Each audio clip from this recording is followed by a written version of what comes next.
think Russia has gotten everybody all upset and agitated in Asia again.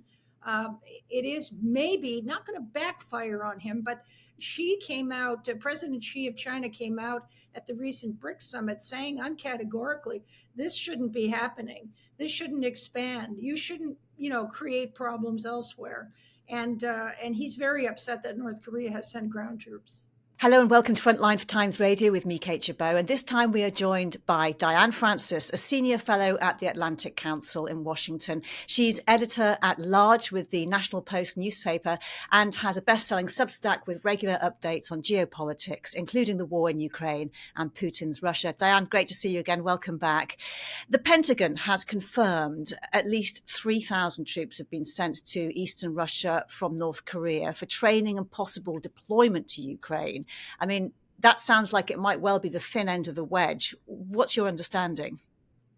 Well, yeah, there's a few that are there, have been there for a while because they send missiles and bombs, and I guess they need people to teach them how to use them. There's also a reported 10 to 15,000 ground troops there, and a reported 100,000 that are being trained in the Far East. So this is of great concern. And, I think that it certainly represents Putin opening his much vaunted third front in his global war. He's got one going on in the Middle East. He's got one in Europe. And now he's getting everyone very upset, including China, about what may happen with the two Koreas as well as throughout Asia. Yeah, I'm going to ask you a little bit more about China in a moment. It does look like Russia and North Korea are getting closer to signing a defense pact to provide mutual assistance. How could this build on the current support? This empowers and ennobles North Korea to an extent that wasn't before. And they already have growing tensions with South Korea. And this is an old history. Stalin helped North Korea invade South Korea, which led to the Korean War. So there's the tensions there, and it sort of protects North Korea because Russia's standing behind it from any direct attacks by either the Quad or South Korea or Japan. President Xi of China at the BRICS summit in Russia said there must be no escalation in fighting in Ukraine and that there must be no spillover from the battlefield. Do we take him at his word? And would North Korea have consulted China about providing troops? No, I don't think so. North Korea is kind of a rogue nation. It's a loose cannon, excuse the pun. This is a horrible country, a little dictatorship with starving population and a nuclear arsenal that has been firing test missiles all around near Japan, beyond South Korea. It's a worry to China as well as everybody in the region. So the fact that it's got Big Brother in Russia behind its back actually makes it more powerful and more frightening. China does not want to. I've said this for a long time. China is not about invading Taiwan. They don't have their economy's a mess. It's not their intention. Their intention was to creep up on it with a kind of a one country, two systems deal like they had in Hong Kong. But once they broke that promise, that bets are off. So Taiwan is a fortress now, and it's governed by the Quad, which is of course Japan, the United States, Australia, and India. And the Quad is much more powerful militarily than China, and China knows it. And of course, as you write in your Substack, I mean, President Putin, he loves to stoke fears over China's designs to invade Taiwan. What do you think he wants to get out of this, and how successful is he proving in this? Well, I think Russia has gotten everybody all upset and agitated in Asia again. It is maybe not going to backfire on him, but President Xi of China came out at the recent BRICS summit saying uncategorically, this shouldn't be happening. This shouldn't expand. You shouldn't, create problems elsewhere. And he's very upset that North Korea has sent ground troops. South Korea also reacted very strongly to this, strengthening its support in terms of weapons it would be prepared to supply Ukraine. The security implications, I mean, they're laid out bare here, aren't they, in the way that Ukraine affects countries way beyond its borders? Well, that's right. This is Putin's World War scheme. He lights fires in every region he possibly can, from Venezuela to Cuba to, of course, Ukraine and Israel. In the Gaza situation, and now this. And I think that it serves him well just to create destabilization, to distract away from what he's trying to do uh, in all of these places. He's a very dangerous leader, and he has instability on his mind. He wants to be world dominant. You put forward the idea that North Korean troops may be used to replace Russian troops along Russia's lengthy border with China and Mongolia so they can go to Ukraine. You have often said that China wants to take back Manchuria. What would the effect be of having North Korean troops there? Well, if he wants to bolster the Russian uh, border, Russian Chinese border, and so on, with North Korean troops, that could be very upsetting to China. Not only is it sort of aggressive, but I really maintain that if Russia weakens, and it is weakening. I mean, it's no longer an important economic power. As it continues these behaviors and gets weaker, China will pounce on getting back Manchuria, which was taken from it by a czar 200 years ago. And that would give it also Vladivostok and the Sakhalin Islands, which are resource rich. They don't openly state that this is what they want, but Manchuria is part of Russia only by conquest. It is a Chinese place full of Chinese people. And in terms of the closening relationship between North Korea and Russia, one of the great concerns, of course, is what Russia will need to provide or be asked to provide North Korea in return in terms of nuclear or ballistic missile technology. How great a concern, how likely is that? Well, that's the big worry about their mutual defense pact, which you talked about. I think it was signed just in June, North Korea and Russia's promising them even more technically advantageous nuclear weapons and more nuclear information. And this, of course, is very frightening to all the people all of its surrounding neighbors, you know, from Mongolia to the Koreas to Japan and so on. I think what is going to happen, the knock-on effect, is going to be that South Korea, which has already been a very good ally in terms of providing weaponry and ammunition to Ukraine, is now going to become more militarized, as is Japan, because of concerns. And I think we're going to end up seeing a nuclearized South Korea and a nuclearized Japan. And that makes that region much more dangerous. Yes, that was brings me on to my next question was what effect you think the actual war in Ukraine is having, not just on North Korea's nuclear ambitions, and you talk about the Japan and South Korea as well, but the other countries who might not previously have considered having nuclear weapons, perhaps wanting them as the ultimate deterrence. Well, that's the problem. And, North Korea already has it. I don't know how that happened. It was allowed to happen. You also got an enormous contingent of American military hardware, Navy, and you've got 28,000 American troops in South Korea. What people don't realize is that the Korean War was never settled, it was just stopped. It was an armistice, and they have this DMZ between the two countries. And it's an unsteady, it's not even peace, it's an armistice. And so there are also American troops in Japan, and Japan is very concerned. So it's interesting because they're more concerned about Russia's backing of this crazy rogue regime in North Korea than they are about China. And I think China has reservations about it too, because she came out and said, "What, you shouldn't be expanding the Ukrainian situation with North Koreans." Didn't specifically say that, but they're very upset. Why do you think President Putin is throwing his lot in with Kim Jong Un? I think he's very effective. He's got people worried. He's got distraction. He's got another ally that would be willing to do things for him. He agitates the Americans, which is the big demon. He gets NATO all riled up, and headlines are taken away from Ukraine, just as happened over Gaza and Israel when he or helped organize the Hamas attack with Iran against Gaza and embedded in Lebanon. So he's got two hot wars going on and a potential third hot war. This is just mischief, but also strategy. Mm.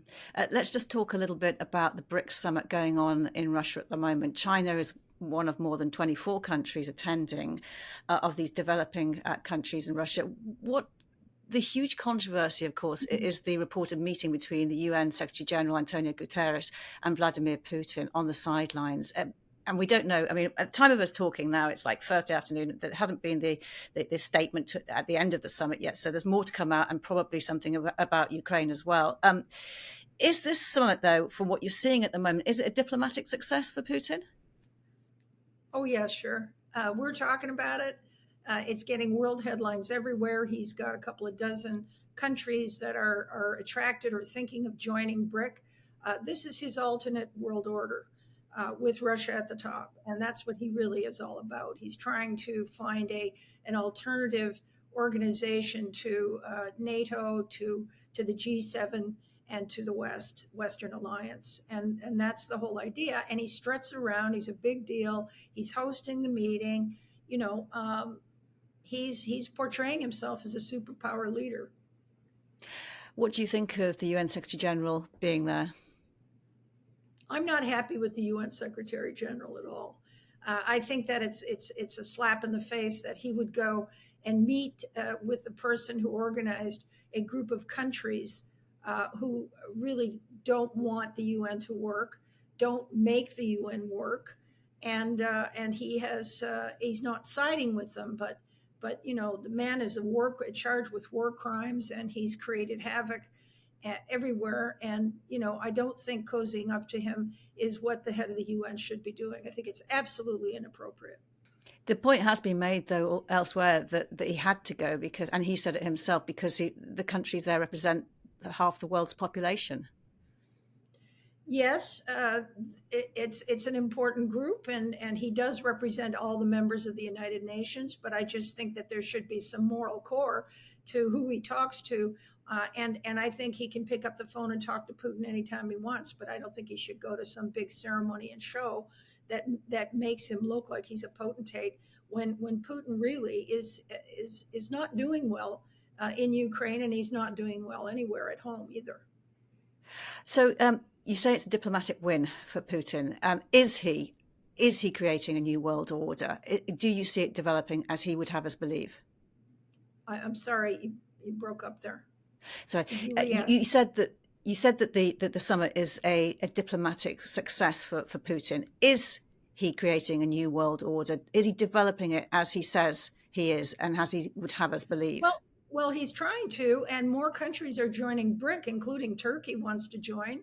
It's quite a roster of people, but they're not there to back his shooting wars. They're there to back alternatives to being dominated by the U.S. economy and dollar and Europe and so on.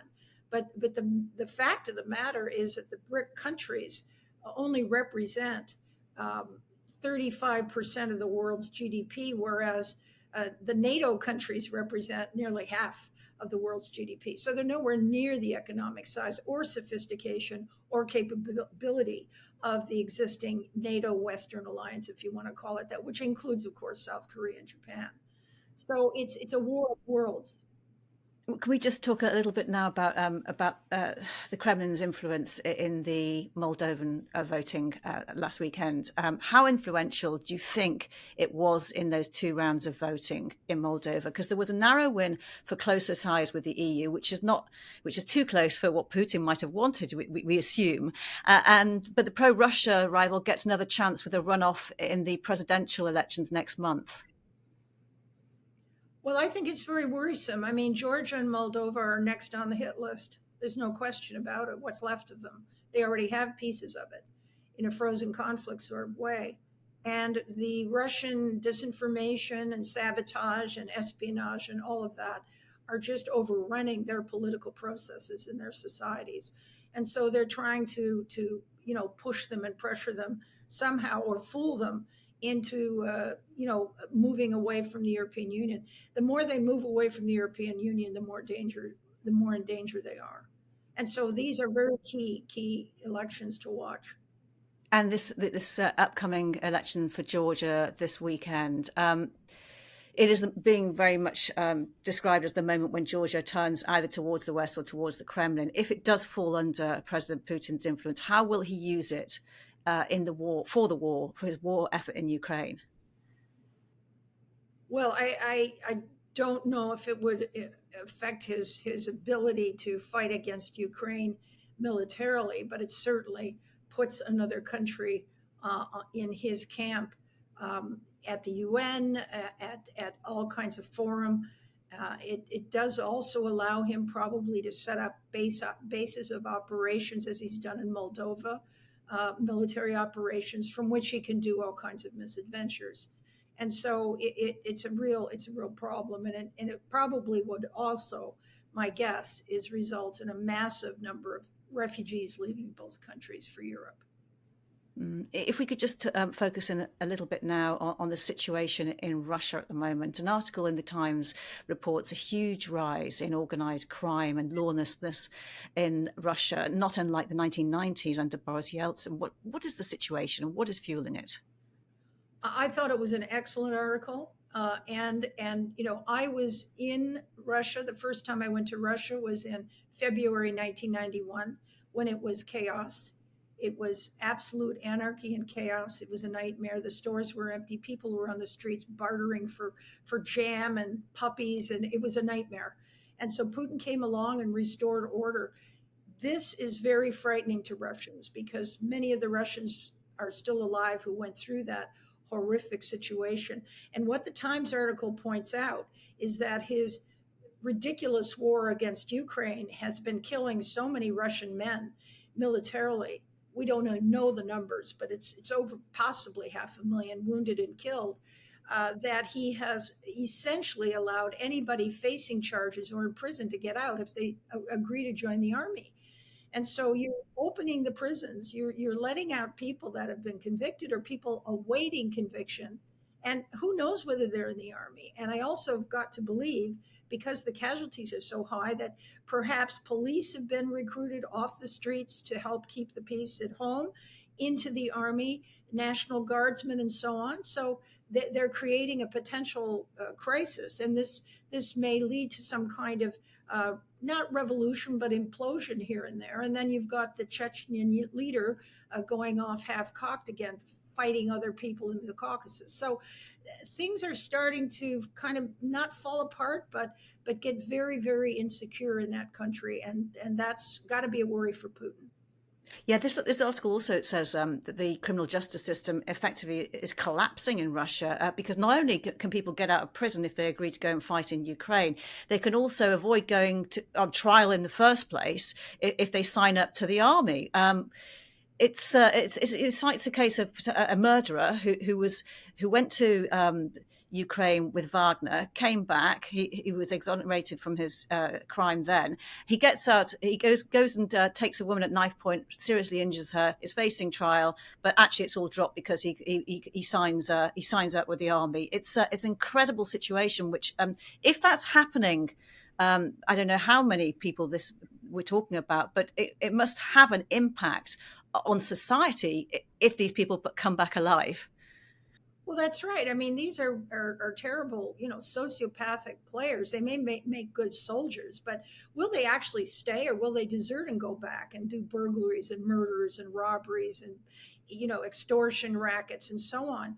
I've also got to believe that, they have been training a lot of people to be in the military. They've increased the size of the ground troops. There's a lot of people that know how to use guns, that have guns in that country. So you could get a lot of, and that's what the Times article alluded to, two gangs or people fighting again, gunfights in the streets. And and if they're recruiting police and security guards to go in and feed the meat grinder in Ukraine, maybe this is one of the reasons why that terrible shopping mall terrorist attack happened, the insecure fortifications around the society.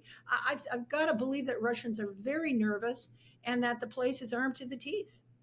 And Diane, you said earlier, it's a bit like when you were in Russia, when you were there in the 1990s, and then Putin came along and restored order and confidence at the beginning, at least. I mean, what do you see? Can he keep a grip now? Because obviously he's presiding over the situation repeating itself, albeit slightly different. Well, that's right. I mean, that would, if this gets worse, and there's no reason why it wouldn't, it will absolutely remove his reputation as the guy who brings us peace, good government, law and order. In other words, he's part of the problem again. He's just as bad as Gorbachev. He's losing control of the situation, and these are desperate people, and so anything can happen when you've got a situation like that.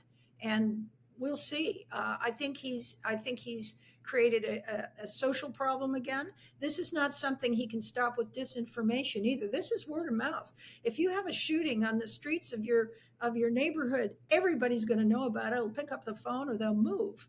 And so, the word is spreading through Russia among Russians that this guy isn't doing a very good job. He's not winning the war, and he's creating trouble at home. Diane Francis, it's been really good talking to you. Thank you so much for your time. You've been watching Frontline for Times Radio. My thanks to Louis Sykes, our producer. To support the work of Frontline, hit the subscribe button. You can also listen to Times Radio throughout the day or read it at times.co.uk. Thanks for watching. Bye-bye.